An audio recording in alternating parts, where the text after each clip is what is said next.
was reading a book from another one of our authors who I've mentioned before, Richard Rudd. His assistant sent me one of the first books that he wrote like 12 years ago, and it has this passage which blew my mind. In the year 2027, our global cycle will trigger a new incarnation cross known as the Cross of the Sleeping Phoenix. For countless millennia, the phoenix has slept, hidden away in a quiet backwater somewhere in our genes, waiting for its moment. We are told that in the year 2027, the first children will be born carrying this physical genetic mutation.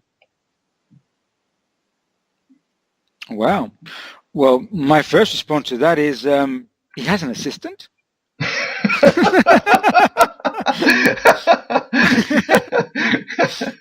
Well, I'm doing something wrong, haven't I? Excellent. Well, I mean, is it no? I mean, yeah. So, getting onto that passage, that is interesting in itself, in that he picked up on the themes that I've been working on, as you know, John, the Phoenix generation and the timing, and this being a kind of let's say genetically based in the sense that it's a generational change. I'm not saying that anything that is physically part of the genetics in terms of the phoenix, but we're just saying generational change. But actually naming it the phoenix is a salient point, because I mean that name just came to me without effort, and also without any connection with anything else. I hadn't read anything about Phoenix. I hadn't seen it in any other form or manifestation. The image just came to me of the new generation creating this change, as if rising from the ashes of the old systems. Yeah. And so it made sense, and also it had this wider evolutionary appeal, because obviously rising from the ashes, it has a kind of a sense of an evolutionary change, rising anew, rather than I didn't want to come up with a concept that could stigmatize anybody, like the kind of indigo children, star children, crystal children. These are very specific, and I think work in my mind have become detrimental. But the Phoenix is this kind of developing, powerful, surging, moving forward, and for Richard Rudd to actually state the name Phoenix coming around 2027, when I've indicated this change will, obviously these people being born now will be becoming active around 2030, then it correlates very nicely. And so I mean, and since I've written the book and talked about Phoenix, I've come across a lot more manifestations of the Phoenix. John, it's like the fact there's, for example, you buy a new car, a new model, and then the day after you buy it, you see loads of the same models on the road. You know, yeah. I think it's called a perception set. You don't really pick it up until you're in it. And I think that's worked with the Phoenix, because I've come across websites on Phoenix project. I think there's a Phoenix project. There's a Phoenix school coming out of California. There's even a Phoenix Facebook page. So I think people are tapping into this meme, and I think it's must be part of the collective consciousness that I'm just part of that mind or consciousness tapping into this. And so I never sensed that it had a, let's say an astrological relevance. I think Richard used a lot of astrological understanding to pitch his ideas, and so never I thought that the Phoenix had any basis in that, until you read that. So I think it's just joining the dots together now. Yeah. Well, you do talk about in New Revolutions about the Yuga cycles, and I suppose that has an astronomical element to it. But the 2030 didn't come out of the Yugas, did it? Where did you get 2030 from? How did you come to that number? Simple schoolboy mathematics. Really, it's as simple as that, because I'm talking about a generation being born now, as opposed to the teenagers today who are all who are part of the shift, but are finding the difficulties because they are, I think being born on as part of the old models as well. But the new generation being born now, they're being born into a world where the technology of the internet already exists and has already passed a certain developmental phase. So they're being born into a world of a certain, let's say, a certain digital world, and it's the first generation to be born into a world that is fully, in a sense, developed its first digital phase. Okay, yeah. So if they're being born into a world now, then when will they start to be teenagers? When will they start to enter, let's say, the social sphere, the workplace? When will they start to engage with, the global issues? When they're teenagers? Well, if they're born now, 2014, when are they teenagers? 2030, aren't they? Yeah. So pure mathematics. The first wave of teenagers will be 2030. That's where I got the number from. I mean, some may start to be teenagers in 2020, in 28. Some maybe in 2034. But take the average round-off figure, and it's 2030. Got it.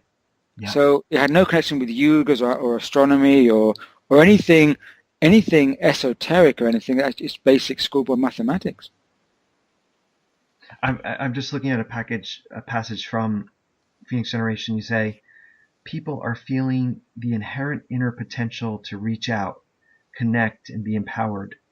A single individual can energetically connect and catalyze thousands, if not millions, of other people within this new paradigm era. What I wanted to ask you about that is, there seems to me to be almost a paradox in the Phoenix Generation.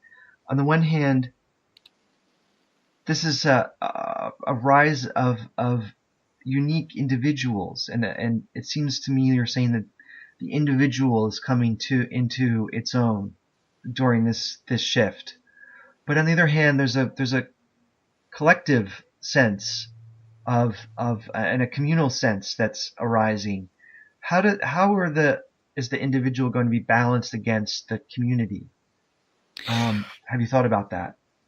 Well, yes, and it's a good question, and I don't see a paradox. I see them both being part of the same coherence, because that is the new paradigm where we can both be individual and individualized, as well as being part of a collective consciousness. Now, I think it's the old mind which separates them, i.e., the individual is the one which has to do something individual against the system, and the other side is that if we're all collective, then we're like this kind of the Borg. Yeah. We're just a kind of mass, and the word mass has a very negative connotation. I think this is the old system. So, for example, if you wanted to be an individual and make a mark, you had to stand up and try to be, let's say, a political leader, an activist, and people were going out there and making change. People, the Rachel Corries of this world were going out there and making a change, and when they did something courageous or protested the system, that information would spread. And as it did, and it did do. Yeah. But there was a sense that generation, that mindset, you had to push and fight against the system to make your mark as an individual, whereby the individual in the Phoenix Generation are ones whereby the instinct tells them that, it's no longer a time to fight the system. It's a time to start creating your own new models. The same as what Buckminster Fuller said, that, we don't create change by fighting the existing system. We create new models that make the existing system obsolete. So the individuals will understand of the Phoenix Generation that they are purely individualized. They have a sense of self. But we're in a paradigm now where we're in a model of collaboration, of connection, of communication, of reaching out to others, because the landscape is horizontal now. It's not a vertical system where we have to fight a vertical hierarchical control system. It's about real change will come where we connect and collaborate with others. And it's not a time of ego where we want to create our, maintain our individual dot amongst the other connections. We can flow. And things can really happen when we just engage with others, and to have that joy and that energy from creating something which is greater than the sum of its parts, by being part of this wave of change. And those of the Phoenix Generation sense that they don't need to maintain their individual ego, because they're already they're already grounded and they have a self-confidence, so they're not going to lose anything by collaborating with others. So these two things, the drop in the ocean still exists as a drop and is still part of the ocean. That's the new paradigm. So I don't see a paradox there, John. Got it. Got it. And I can relate to what you're saying about flow, because I feel like that's really what our job is, as people in our early 40s that are gonna be sort of the elder citizens when this generation starts coming online. It's really about letting go. Hmm.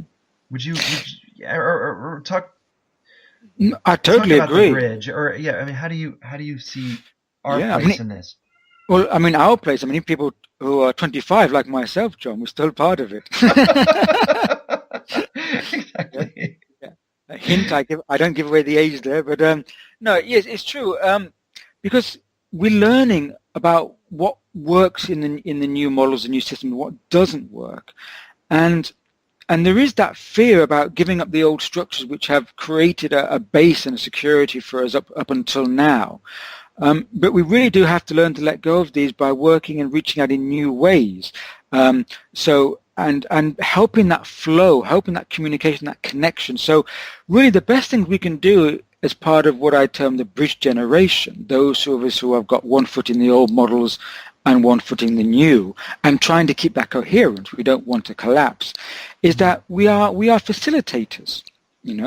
And to facilitate, we have to let go of the ego, because it means that we're not out there to get our names in gold or in neon letters that we are doing this. The best thing we can do is to help pass on information, help connect the younger generation, and help to kind of and to want to be a part of what they're doing as well, because they're coming in and making they've got the potential to make change quicker, because they know what needs to be done, and often they have skills or are learning skill bases that we don't have, because we may find, again, a lot of the younger generation not wishing to go to standard universities because the standard curriculum is not appealing to them. And I'm hearing stories from friends now. They're coming to me and said, I'm really connecting what you're saying, because my son, my daughter, they went to university for 1 year and they want to drop out because it's not working for them. And what can we do to assist that? And I'm saying, well, that's not a bad thing, because they're looking for a skill set that they can't find in the old models. Allow them to find it in new ways. Help to do research for them. And support them. And and help them to, if they need to, maybe they want to travel a bit, maybe they want to go to learn online to find new skill sets, or other organizations. Just because these organizations are not validated, under under an institutional education that can give you a certificate, the days of certificate have lost their value. The value is what skills are necessary for young people today to connect and get on in the world. And so really we can help that by putting out, disseminating information, understanding them, and not reacting when the young people want to move away from old institutions. So all this is part of understanding the new flow, John. Wow. That raises a lot of questions for me.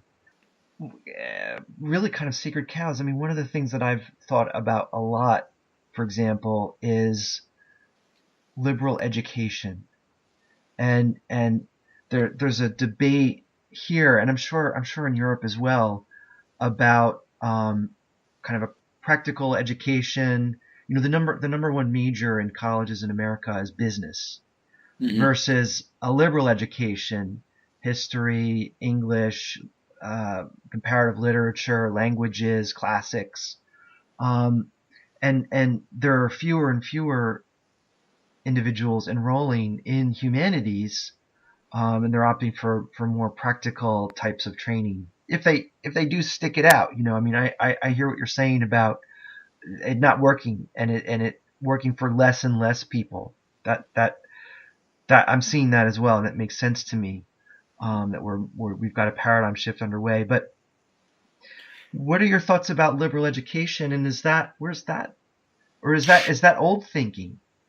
I would say still old thinking, because again, it's been characterized as liberal education, and in a lot of people's minds, especially I think in US environment, we don't call it so much the liberal here in the UK. We do refer to the humanities.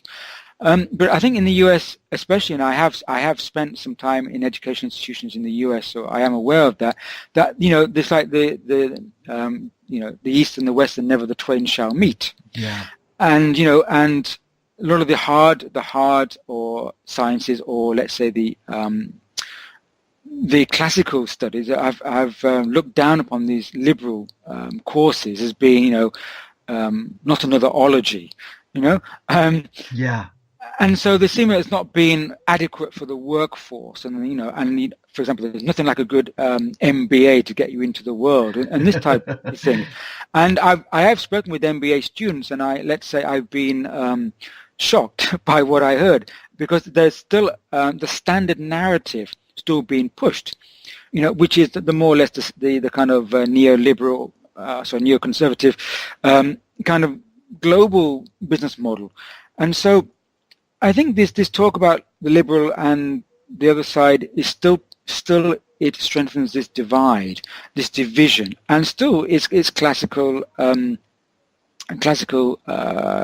let's say categories and divisions. What we need to talk about is really a different type of curriculum. Now, there's been a huge rise in educational courses and establishments online. And there's been, a whole wave of some quite well-known establishments actually putting free courses online as well to help get information out to people, but obviously gearing the information in a different way, so it's not the classical studies. We have the Khan Academy, for example, which have a whole thousands of YouTube videos about education. We have the peer-to-peer university, which connects, again, as it says, peer-to-peers together to study and learn from each other. We have Ubiquitous University, which again, online courses for whole different new skill sets, learning basically the new vocabulary for a planetary society, and learning the new sciences and how the new sciences tell us about global networks, etc. In fact, there's been a new shift in the UK about they've offered a new curriculum that schools should teach from an early age computer programming and computer skills, because they sense that one of the new skills is learning to program. To code. I mean, that still is, in a sense, is an institutional skill, because they want people to get into the workforce as coders. But of course, if you're getting young children now who can write apps when they're 10, 12 years old, then that gives them the tools, like the Trojan horse, to go out and write apps for the open source community and be a part of, and also to maybe set themselves up as coding entrepreneurs and freelancers. So, that's a good move. And so now, are you saying that we're moving into a world where it's just a lot more eclectic, and the lines between the walls between liberal education and the hard sciences and business are just going to crumble, and it's going to be, this is again where you kind of go back to the power of the individual to be able to kind of self-actualize and create their own curriculum based on their own intuition, their own desire, their own kind of life force. Yeah, I do so. More so is that, of course, this will take time, but I think the old curriculums are going to dissolve because in their relevancy. Their relevancy will pass away because this is connected with also the changing labor and work conditions in the world. Now, there is less security, there's less guarantee of the standard workforce that people used to move into after education. And what's going to happen, I think, and this is going to be a major shift in the Phoenix generation, is that there's a shift towards autonomy. Working for ourselves. Now we can see that because the internet especially has allowed a platform for a lot of return to cottage industries. People, creating their own products and connecting with the buyer directly. And, the first wave of that was sites like eBay, where people could connect with directly. And young people are finding that Standardized skills don't work for them. B, the standardized workforce doesn't work for them, and or the jobs aren't there in the workforce because they've either been outsourced or overseas or just don't exist anymore because the landscape's changing. And really, what's happening is that I think we're going to see a huge growth in people working for themselves, being autonomous, because they can connect with if they're in a product industry, they can connect with the buyer directly by the internet and just having an online presence and a very rapid delivery service. Because of social mobility, they may not want to work in one location. They want to move around, for example. And of course, they want to have the control over what they wish to be, what they wish to give out in part of the world. And that connects with their own self-actualization, want to do something for themselves to better and develop themselves, and also the Phoenix generation, I sense, are wanting to put back something in the world to help the world better and for global betterment. So all these indices actually are going to, I think, really push a trend towards autonomy in the workforce and therefore in the skill sets and thus in the education. And I think we're already seeing that. I mean, there's a rise of this concept of your personal brand, and the founder of LinkedIn wrote a whole book on this. The startup of you is this idea that we're all in beta mode. Yeah. And I definitely don't think that's going to reverse. That's going to snowball. Yeah, that's it.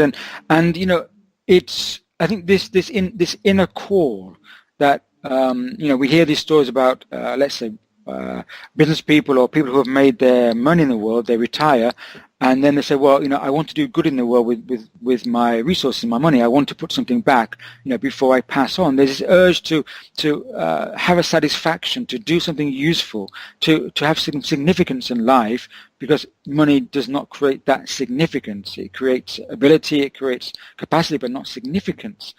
And so that, though, I think is going to start to be birthed in the Phoenix generation almost from day one, is that they want to do something that benefits the world alongside having a let's say a financial position in the world, or having a work capacity. That's going to merge. So having a job in the old term, that will also be a part of self-actualization, meaning and usefulness and betterment in the world, will be part of the same package, and therefore that's why we will see this shift, because it would, only that kind of shift can supply the needs for that. Yeah, interesting.